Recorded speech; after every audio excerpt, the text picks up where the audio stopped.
Hello and welcome. In this video segment, we're going to replace the differential pressure sensor in a Cummins 6.7 liter. Now, if your scanner told you that you need a differential pressure sensor, or your Cummins on-site told you that you need one, that is no problem. You can find one at any international dealer.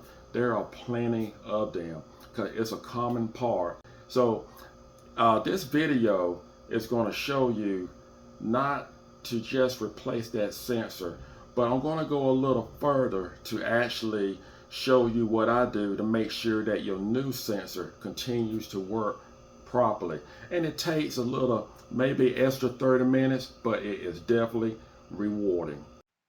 Instead of just removing the differential pressure sensor and clearing out the code, I like to take time to remove the manifold and just see what caused it. And chances are I have found that the ports are clogged and they need to be cleaned out. First thing we're going to do, you remove this plug here. You see my videos on how to clean this. Or what you can do, you don't have to go into the details like I did on my video, but just remove this plug. Take a clothes hanger, stick through here, because sometimes it's clogged up right along here. Make sure the clothes hanger go all the way through, and then take the clothes hanger and just stick it down through this hole here to make sure it's clear. After you make sure it's clear, just take an air nozzle, blow through both holes. That way you know your manifold is clear. Here's your new sensor. Part number, price range. Make sure your O-rings is underneath.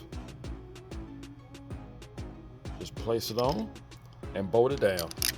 The differential pressure sensor, it runs hand in hand with the EGR valve, so it's a good time to actually examine the EGR valve while you have it disassembled.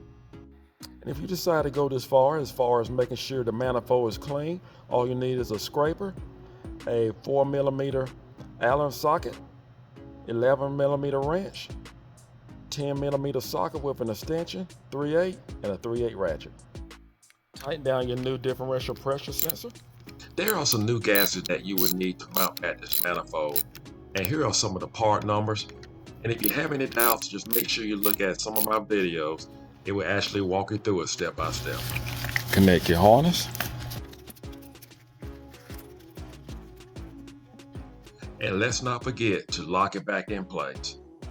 Well, I hope that works. Again, it's not mandatory. It's just a little trick that I do just to make sure that that differential pressure sensor continues to work.